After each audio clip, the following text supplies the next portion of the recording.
ከሌሊቱ 8 ሰዓት ላይ ከእንቅልፍዎ ይነቃሉ። ደረቶ ላይ ሰው የተቀመጠብዎ ያህል ይከብድዎታል። ይስላሉ፣ ደጋግመው ይስላሉ። ያ የሚያመውና የሚያንቀጠቅጠው ሳል ለአንድ ሰከንድ እንኳ እረፍት አይሰጥዎትም።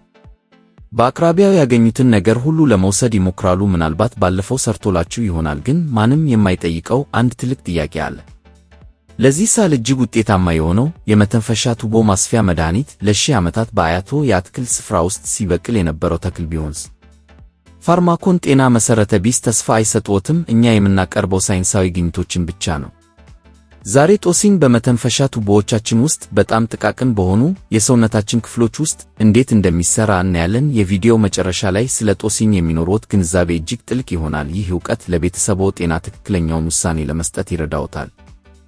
ጦሲኝ በዓለም ዙሪያ ታይመስ ቨልጋሪስ በሚባለው ዝርያው ቢታወቅም የኢትዮጵያ ጦሲኝ ግን ልዩ ነው። በሀገራችን የሚበቅለውና እኛ ለሺህ ዓመታት የምንጠቀምበት ዝርያ ታይመስ ሰርዩላተስ ይባላል።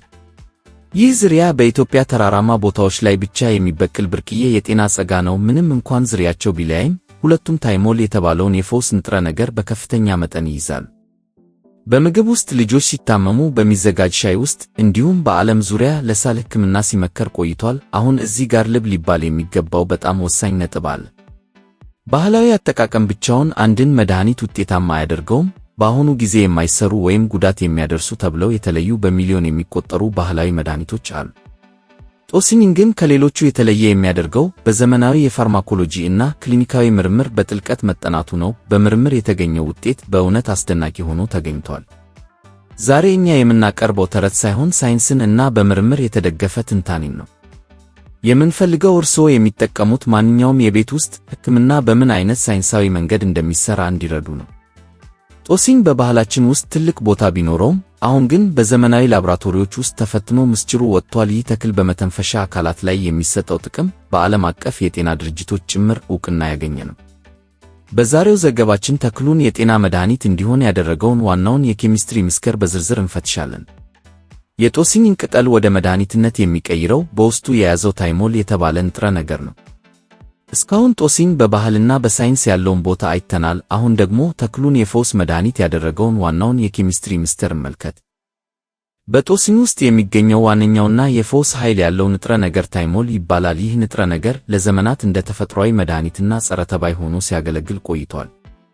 ታይሞል በጦሲኝ ዘይት ውስጥ እንደ ተክሉ ሁኔታ ከ20 እስከ 54 በመቶ ይገኛል። የጦሲኝን ቅጠል በእጅዎ ሲያሹት የሚሰማው ያ የሚለበልብና ንጹሕ ሽታ የታይሞል ውጤት ነው። ታዲያ ይህ ተፈጥሯዊ ንጥረ ነገር እንዴት የመተንፈሻ ቱቦን ያስፋፋል? የመተንፈሻ ቱቦዎቻችን በለስላሳ ጡንቻዎች የተገነቡ ናቸው። እነዚህ ጡንቻዎች በአስም ወይም በብርድ ወቅት ሲወጠሩ አየር የሚያልፍበት ቱቦ ይጠባል። ይህም የደረት መጥበብንና አየር ለማውጣት መቸገርን ያስከትላል። ታይሞል እነዚህን ጡንቻዎች በማላላት የመተንፈሻ ቱቦ እንዲሰፋና አየር እንዲገባ ያደርጋል። ይህም ልክ እንደ ዘመናዊ የሳል መድኃኒቶች የመተንፈስ አቅምን ይጨምራል። በተጨማሪም ታይሞል ተከታታይ የሆነውን የሳል ስሜት የመቀነስ ትልቅ አቅም አለው። ታይሞል ጡንቻን ማላላት ብቻ ሳይሆን አክታንም የማጽዳት ልዩ ኃይል አለው። በአክታ የተሞላ ሳል በሚኖርበት ጊዜ ታይሞል አክታውን በፍጥነት ወደ ላይ እንዲወጣ ያደርጋል። በተመሳሳይ ጊዜ አክታውን በማቅጠን በቀላሉ ከሰውነታችን እንዲወገድ ይረዳል። በተጨማሪም ታይሞል የባክቴሪያዎችን ሽፋን በመስበር እንደ ተፈጥሯዊ ጸረ ባክቴሪያ ያገለግላል። በመተንፈሻ ቱቦ ውስጥ የሚከሰት እብጠትን በመቀነስ ኢንፌክሽኑንና ሳሉን በአንድ ላይ ያክማል።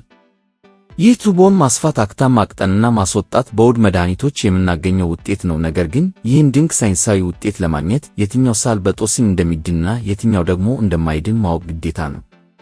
ታዲያ ጦሲኝ ለሁሉም የሳል አይነት መፍትሄ ይሆናልን?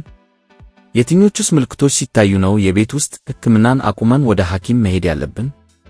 በቀጣዩ ክፍል ጦሲኝን ከሳል አይነቶች ጋር የማዛመድን ጥበብና ወሳኝ ማስጠንቀቂያዎችን በዝርዝር እንመለከታለን። ታይሞል ለሁሉም የሳል አይነት መፍትሄ አይደለም። ዋናው ነገር የሳል አይነቱን ከሕክምናው ጋር ማዛመድ ነው። አክታ ላለው ብሮንካይተስ ጦሲኝ እጅግ ውጤታማ ነው። የመተንፈሻ ቱቦን በማስፋትና ባክቴሪያን በመዋጋት ጥሩ ውጤት ይሰጣል። በቅዝቃዜ ምክንያት ለሚመጣ ሳል በተለይም ከአፍንጫ የሚወርድ ፈሳሽ ለሚያስከትለው ቁስለት ጦሲኝ ጠቃሚ ነው። ነገር ግን ለደረቅ ሳል ውጤቱ ዝቅተኛ በመሆኑ እንደ እርድ ካሉ የማለስለስ ባህሪ ካላቸው እጽዋት ጋር ቢወሰድ ይመረጣል። አንድ ትልቅ ማስጠንቀቂያ፣ ጦሲኝ የአስም መድኃኒትን ፈጽሞ አይተካም። አስም ልዩ ክሊኒካዊ ክትትል ስለሚፈልግ የታዘዘልዎትን መተንፈሻ መጠቀም ማቆም የለብዎትም። የሚከተሉት ምልክቶች ካሉ ጦስኝ ከመጠቀም ይልቅ ወደ ሕክምና ተቋም መሄድ ይኖርብዎታል። ከሳል ጋር ደም የሚወጣ ከሆነ ወይም ሳሉ ከ3 ሳምንት በላይ ከቆየ በፍጥነት ሐኪም ያማክሩ። ከ39 ዲግሪ ሴንቲግሬድ በላይ የሆነ ትኩሳትና የትንፋሽ ማጠር ካለ ችላ ማለት የለብዎትም። እንዲሁም ዕድሜያቸው ከ2 ዓመት በታች የሆኑ ሕፃናት ላይ የሚታይ ሳል አስቸኳይ የሕክምና ክትትል ይፈልጋል። ደህንነታችንን ለመጠበቅ እነዚህን ምልክቶች ማወቅ ወሳኝ ነው። ብዙ ጊዜ ሰዎች ማንኛውንም ሳል በጦስኝ ብቻ ለማከም ይሞክራሉ። ይህ ግን አደገኛ ሊሆን ይችላል። በሳምባ ነቀርሳ ወይም በሌላ ከባድ ኢንፌክሽን ምክንያት የሚመጣ ሳል በጦስኝ ብቻ አይድንም። ጦስኝ ምልክቶችን በማቃለል ረገድ ትልቅ ሚና ቢኖረውም በሽታው ከባድ ሲሆን ግን ዘመናዊ ምርመራ ግዴታ ነው። እኛ በፋርማኮን ጤና የምንመክረው ጥንቃቄን ከእውቀት ጋር እንድታዋህዱ ነው። ይህንን ሁሉ የጦስኝን የጤና ጥቅም ለማግኘት ግን አዘገጃጀቱ ላይ ትልቅ ጥንቃቄ ማድረግ ይኖርብናል። ብዙዎቻችን ጦስኝን በቤታችን ስናዘጋጅ የፈውስ ንጥረ ነገሩን የሚያጠፋ ትልቅ ስህተት እንሰራለን። በቀጣዩ ክፍል ጦስኝን ወደ ተራሽ አይነት ሳይሆን ወደ እውነተኛ መድኃኒትነት የሚቀይረውን ሳይንሳዊ አዘገጃጀት እናያለን። ጦስኝን ለሕክምና ውጤት እንዲሰጥ አድርጎ ማዘጋጀት ትልቅ ጥንቃቄ ይፈልጋል። የደረቀው ጦስኝ ዘይቱ በውስጡ ስለሚከማች የፈውስ ኃይሉ ከፍተኛ ሊሆን ይችላል። ትኩስ ጦስኝም ቢሆን በጣም ጥሩ ነው። ዋናው ሕግ ግን ሙቀት ታይሞልን እንደሚያጠፋው ማወቅ ነው። ስለዚህ ጦስኝን አብሮ ማፍላት የለብንም። ይልቁንም ፈልቶ በወረደ ውሃ መዘፍዘፍ ይሻላል። 1 ወይም 2 የሻይ ማንኪያ የደረቀ ጦስኝ በኩባያ ውስጥ ያድርጉ።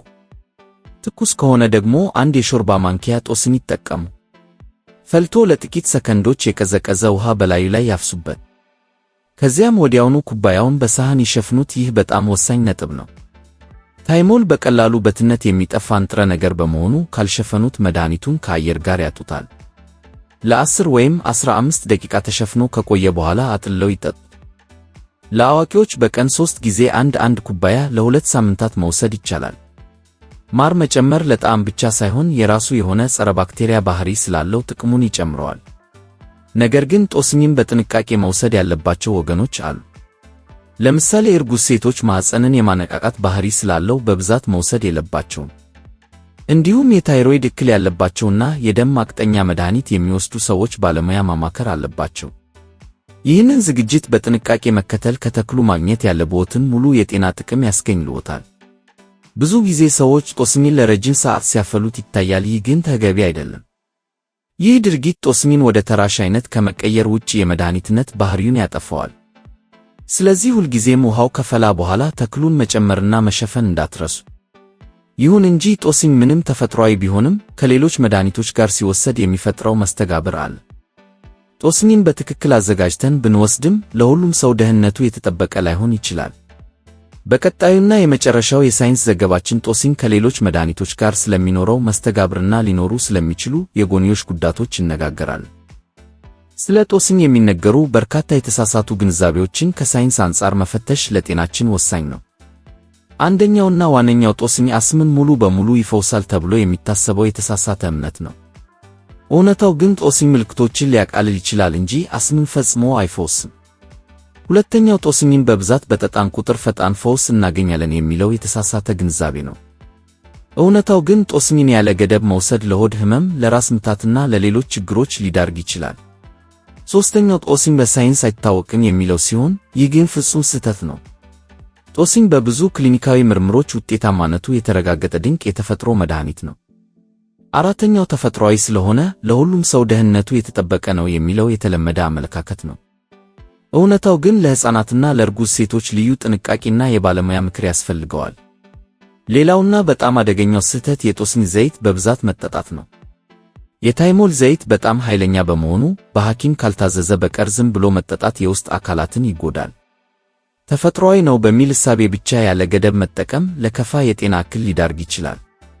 በተጨማሪም የደም ማቅጠኛ ወይም የታይሮይድ መድኃኒት የሚወስዱ ሰዎች ጥንቃቄ ማድረግ አለባቸው። ጦስኝ ከእነዚህ መድኃኒቶች ጋር መስተጋብር በመፍጠር የመድኃኒቶቹን ሥራ ሊያዛባ ይችላል። እኛ በፋርማኮን ጤና የምንመክረው ተፈጥሮን በእውቀትና በጥንቃቄ እንድትጠቀሙ ነው። ዛሬ ያቀረብናቸውን ዋና ዋና መረጃዎች በአጭሩ ጠቅለል አድርገን ወደ ማጠቃለያው ዘገባችን እንሄዳለን። የጦስኝ ሳይንሳዊ ጥቅም፣ አዘገጃጀትና ጥንቃቄዎችን በዝርዝር ተመልክተናል። አሁን ደግሞ የዛሬውን ትምህርት ዋና ዋና ነጥቦች በመያዝ ወደ ማጠቃለያው እንለፍ። ዘመናዊ ሕክምናና ባህላዊ ዕውቀት ጠላት አለመሆናቸውን እንድታስተውሉ እንፈልጋለን። ጦስኝን በሳይንስ እይታ ስንመለከተው ባህላችንን እያከበርን በእውቀት መመራት እንደምንችል ያሳያል። የፋርማኮን ጤና ዓላማ እርስዎ ያሉትን መሳሪያዎች በጥበብ በመጠቀም የጤናው ባለቤት እንዲሆኑ ማድረግ ነው። ከዚህ ቪዲዮ የወሰዱትን ዕውቀት ለምትወዷቸው ሰዎች በማካፈል የጤና አምባሳደር ይሁኑ። ይህ ፋርማኮን ጤና ነው። ስለ ጤናው ሳይንሳዊ መረጃዎችን መስጠታችንን ሁልጊዜም እንቀጥላለን። ቪዲዮ ከጠቀመዎት ሰብስክራይብ ያድርጉ፣ ለሌሎችም በማጋራት የጤና መረጃ ተደራሽነትን ይጨምሩ።